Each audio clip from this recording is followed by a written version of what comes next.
Oi, na semana passada eu conversei com a Cecília Dassi, psicóloga, sobre ansiedade. Eu vou deixar o link aqui ou aqui ou aqui ou em todos os lugares para você assistir esse primeiro vídeo.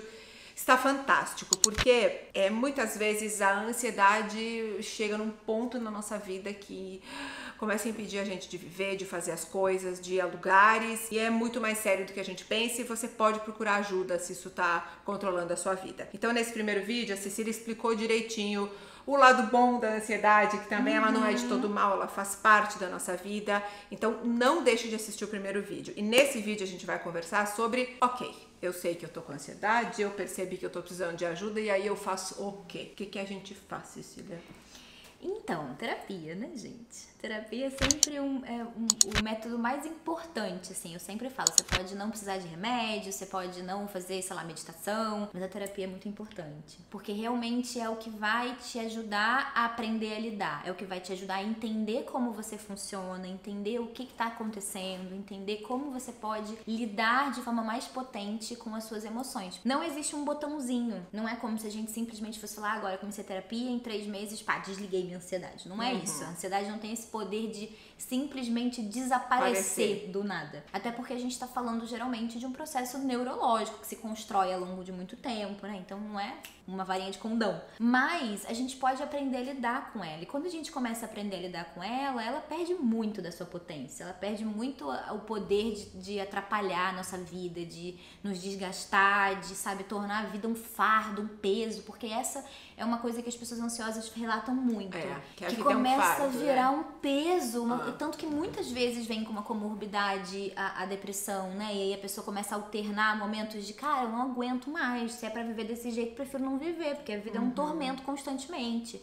É muito comum a ansiedade estar junto com a depressão, né? É muito comum, porque muitas vezes é justamente por você viver uma vida ansiosa que tá sempre limitada, tá sempre, né, cheia de restrições por causa dos medos, das preocupações, dos pensamentos que estão sempre negativos, catastróficos, sempre tudo muito assustador, muito ameaçador. Caraca, pra que eu vivo? Você começa a alternar, né, os episódios depressivos, você vai alternando com crise de ansiedade, porque você fala, caraca, a vida, o que tá acontecendo aqui? Pra onde é que eu tô indo? É insuportável. Cecília, muitas pessoas vão conseguir ter uma melhora somente com a terapia, mas muitas pessoas não vão conseguir, e aí a medicação se torna necessária.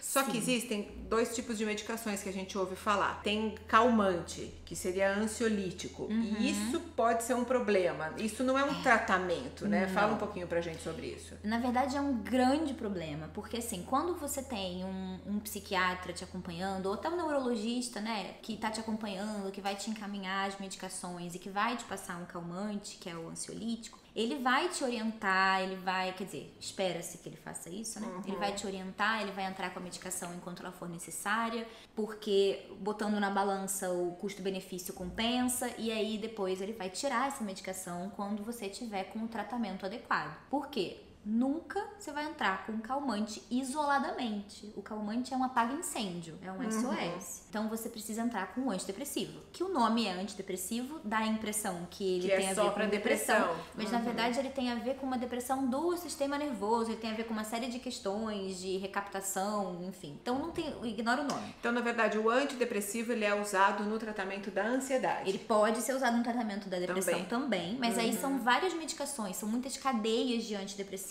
são muitas classes diferentes, então alguns vão ser mais especificamente usados para pessoas com depressão e outros para pessoas com ansiedade. Aí vai ter para quem tá com pânico, para quem tá com TAG, né? Você vai encontrando o medicamento que for mais adequado para cada pessoa. E às vezes você não vai encontrar uma medicação que vai encaixar logo de cara. Sim, é normal ter que mudar de medicação, né? Eu tive que mudar quando eu comecei o tratamento há 2 anos. A primeira medicação não deu certo, dava muito efeito colateral. Isso. Aí a gente trocou e uma que deu certo e eu fiz todo o tratamento. Exatamente. E como você falou, fiz o tratamento por um período e tirei a medicação. Agora continuo com a terapia. Exatamente. Então, que não é que a o padrão medicação ouro do processo para quem precisa de medicamento. O que você fala, Cecília, para as pessoas que falam, eu não vou começar a tomar medicação porque vai viciar, depois eu não vou. O calmante realmente pode viciar, né? Aí a gente precisa diferenciar essas 2 medicações. O antidepressivo, ele faz uma transformação na plástica do cérebro, né? Na estrutura plástica do cérebro. Ele vai realmente reensinar se é que essa palavra existe, as células a funcionarem de forma adequada, de forma saudável, de forma funcional. Então você vai continuar tendo a sua ansiedade em algum grau, né? Porque já entendemos que ela é bem-vinda em algum grau, que faz parte da vida, mas você não vai entrar num desespero, você não vai ter mais crises de pânico, você vai evitar que esses momentos de descompensação aconteçam. Esse é o antidepressivo, ele precisa ser tomado por pelo menos 6 meses. Um erro muito comum é que as pessoas começam a tomar e aí às vezes em 1, 2 meses os sintomas vão entrando em remissão e a pessoa fala, tô bem, tô ótimo, vou parar de tomar. E aí você perde o efeito, você tem uma crise de interrupção abrupta, que eu vou explicar já o que é. Então aí a pessoa fala, ai meu Deus, olha, errado, foi horrível, eu não devia ter tomado. Porque na verdade você tá fazendo errado, né? Não pode, é igual o antibiótico. A gente é cheio de querer parar o tratamento no meio, né? Olha o que eu recebo de mensagem das meninas. Ai, tava indo na psiquiatra, mas aí eu não quero mais tomar medicação e para sem orientação. Nossa, porque, isso gente, é a você pior não coisa que para você pode fazer. um medicamento de uma hora pra outra. Sei lá, você primeiro diminui, depois você espaça. Isso é estudado há anos para que não é de uma hora para outra. Então, pelo amor de Deus, não comece nenhum tratamento e não pare nenhum tratamento sem a orientação médica adequada. Não é uma medicação que você toma e tipo, sabe, antialérgico que você toma, se você tomar, não tomou, é um remédio não para tomar, dor não de cabeça. Tomou. É um remédio que tem ele altera profundamente a química do cérebro, ele altera profundamente, e não é só do cérebro, a gente tem neurônios no intestino, a gente tem neurônios no coração, por isso que até muitos dos efeitos colaterais têm a ver com diarreia, com taquicardia, com constipação, porque a gente tem neurônio em todo o organismo, e nessas partes, né, dizem que o nosso intestino é o segundo cérebro, e é mesmo. Então, quando a gente tem uma entrada de uma medicação dessa, ele altera completamente o funcionamento, e quando você para, você tem o que a gente chama de crise de interrupção abrupta. Caraca, é muito horrível. As pessoas relatam sintomas de todos os tipos, e assim, você tem uma piora muito grave nos sintomas emocionais, porque realmente o cérebro descompensa e a pessoa entra numa crise de ansiedade que ela nunca tinha tido tão grave antes, um episódio depressivo que ela nunca tinha tido pior antes na vida. Então, o que ela acha? Aí entra num lugar pior, porque fala, ai meu Deus, eu tô dependente do remédio, agora eu nunca mais vou poder parar, porque quando eu tentar parar eu vou ficar assim, a vida é horrível sem remédio, meu Deus. Não, você só tá criando um processo no seu corpo de desequilíbrio. Eu sempre dou o exemplo do corticoide. Pessoas que tomam corticoide a longo prazo, por mais do que 5 a 10 dias, precisam fazer o desmame. Porque senão você tem uma síndrome que também é muito estudada de interrupção do corticoide, que tem uma nomenclatura lá que já não é do meu escopo, mas ninguém fala que corticoide vicia. Ninguém fica falando que corticoide vicia só porque você precisa fazer desmame. É uma questão de adaptação do organismo, né? Exatamente. E tem que seguir direitinho. Aí você vai fazendo efeito colateral, diminui a dose, permanece por um tempo com uma dose mais baixa para o corpo ir se adaptando sem aquela medicação, sem aquela substância sendo inserida artificialmente. Acontece que o calmante, ele vicia mesmo. Por que a gente entende que vicia? Porque em dado momento aquela dose não é mais suficiente, tem que subir. Aumentar.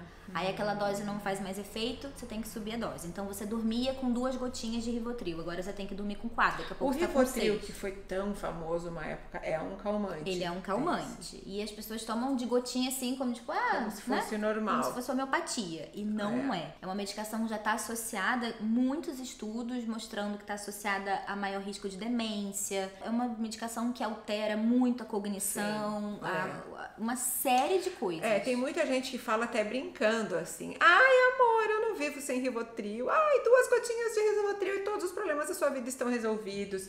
Gente, não é piada, não é brincadeira. Você tá mexendo com a química do seu cérebro, então assim, atenção sobre isso. E a gente tem muitos médicos inconsequentes, assim, que fazem... Infelizmente temos. Até teve um estudo uma vez aqui no Brasil que disse que a terceira classe de médicos que passavam, né, de frequência de receitar Rivotril eram os psiquiatras, porque antes vinha clínico geral e cardiologista. Então, clínico geral, chega uma pessoa com crise de pânico, toma Rivotril. Uma pessoa com taquicardia, com pressão alta, taca Rivotril. Só que isso é um apaga-incêndio. Você dá um Rivotril porque a pessoa está numa crise de pânico, porque a pessoa não está conseguindo sair de casa, é uma coisa. Sim. Você dá o Rivotril, mas você precisa é igual quando você tem febre. Não adianta só ficar dando remédio para baixar a febre. Por que você tá com febre? Tá com uma infecção? Tem que tomar um antibiótico. É um tratamento... As coisas são muito mais complexas, né? Do que... Cecília, além dessa questão de remédio, porque, claro, a gente tá esclarecendo tudo isso, mas sempre a principal orientação é: vá ao psiquiatra, né? Procure um médico de confiança, faça o tratamento direitinho. Fora isso que a gente sempre fala aqui no canal, existem outras coisas que a pessoa pode fazer? Eu te pergunto isso porque a meditação tem um lugar muito importante na minha vida. A meditação é maravilhosa. Eu comecei a praticar há 2 anos e assim, mudou muito a minha relação com a minha ansiedade, com todas as questões. Já é comprovado cientificamente, Sim, né, o muito. poder da meditação para controlar as nossas emoções, né? Administrar. Olha, gente, você sabe que a minha vendo? terapeuta também fala isso, Ana, para de querer controlar a sua vida. Quando a gente entra nesse... Administrar. Bota bem grande aqui, ó. Administrar. Quando a gente entra nesse mecanismo de querer controlar, a gente não vai conseguir controlar, né? Controlar nada. Então a gente tende a ficar mais ansioso porque você tá tentando controlar um troço e estar um passo à frente e mudar uma coisa e você não vai conseguir. Então, no momento em que a gente volta pra cá e fala, ok, talvez lá dê errado. Se lá der errado, eu vou ficar triste, ou eu vou ficar desesperado, ou eu vou ficar, sei lá, bravo. Mas aí eu vou lidar com isso quando acontecer, se acontecer. Agora eu tô aqui, eu não posso controlar o futuro. Então eu vou administrando a minha vontade de controlar o futuro, eu vou administrando a minha curiosidade com o que pode acontecer, eu vou administrar a minha tristeza caso eu fique triste lá na frente com alguma coisa ruim que aconteça. A gente não controla, a gente administra. A gente administra. Ai, adorei isso. Mas, enfim, essa pergunta. Da meditação. Se A você meditação... realmente orienta e você acha que a meditação pode ajudar. A meditação é muito, muito poderosa. E eu até fiz um vídeo no meu canal sobre isso, desmistificando a ideia de que precisa ser necessariamente uma meditação budista, religiosa, né? Você não precisa estar ligado, você pode ter qualquer religião ou nenhuma religião e você pode meditar, porque a meditação ela pode ter sim um viés religioso, uma abordagem que para algumas pessoas faz muito sentido, mas pode não ter. Quando a gente fala de mindfulness, a gente tá falando de ciência mesmo. A que eu estudo e pratico é mindfulness e ela realmente não tem nenhuma conotação religiosa. Ela é um exercício de presentificação, de trazer pro aqui e agora, de olhar pro que tá acontecendo, sentir o seu corpo, se conectar, porque a gente é muito separado, mente e corpo, né? Gente, meditação é uma coisa que você só precisa de você num lugar, fechar os olhos e respirar. Isso é fantástico, tem um poder enorme de cura, de ajudar. E tem muitas pessoas que se sentem, né? Eu não consigo parar quieta pra ficar meditando. Tenta! Calma, Quem disse que você não consegue? A primeira vez que eu sentei pra meditar, eu consegui 30 segundos. Eu falava, não é pra mim, eu não vou aguentar. Eu não consigo ficar mais do que isso. Não tem problema. É igual alongamento. Você vai fazendo cada dia um pouquinho mais. Ai, Cecília, adorei. Dá pra ficar até amanhã. Fala mais. Vai falando. Esse vídeo vai acabar, mas ela vai continuar falando, tá, gente? É muito importante a ansiedade ser falada, assim, porque a gente tem muito desse lugar de, eu sou ansioso e a gente E faz o que com isso? É né? verdade. Então é muito importante a gente falar e é muito corajoso você falar sobre a sua experiência com as medicações. Porque sofrem, a psicofobia é real, a gente tem muitas pessoas vivendo uma vida muito desconfortável e muito limitada, que poderia ser muito melhor se ela tivesse com a medicação adequada, com o tratamento adequado. Eu sempre falo aqui, todos os vídeos, não é vergonha você ter uma dor emocional, não é vergonha você buscar ajuda, não é vergonha se você precisa de um psiquiatra, se você precisa tomar um medicamento, não há motivo de vergonha, né? Você não precisa ficar sofrendo e carregando um fardo, porque existe a possibilidade de buscar tratamento e ajuda. Pelo contrário, é uma forma de se responsabilizar pela gente. Né? Quantas pessoas não fazem tratamento, não buscam ajuda, mas prejudicam toda uma dinâmica familiar, né? Sobrecarregam emocionalmente filhos, parceiros, porque tem um desequilíbrio total emocional e as pessoas precisam ficar lutando para tentar manter as coisas, né? Então, você se cuidar, você procurar tratamento para você é uma forma de você dizer, ok, eu sei que eu tenho um problema, mas eu vou me responsabilizar por ele. Eu vou procurar me melhorar, eu vou procurar cuidar melhor de mim, porque ninguém pode cuidar melhor de você do que você mesmo. Que você mesmo. Lindo isso, é isso mesmo. Gente, obrigada, Cecília, obrigada mais uma vez. Parabéns pelo seu trabalho. O canal da Cecília tá incrível. Eu vou deixar o link aqui do canal dela, desse vídeo de ansiedade. Ela tem vários vídeos maravilhosos. Então assiste os nossos aqui do canal, assiste os dela também. Tem vídeo aí pra você sempre que estiver ansioso. Você já tem um monte de vídeo. E quero te convidar também pra curtir esse vídeo, deixar o seu comentário e se inscrever no canal. Você se inscreve no canal e ativa as notificações, aí você sempre fica sabendo quando tem vídeo novo. Um beijo enorme e até a semana que vem. Tchau, tchau.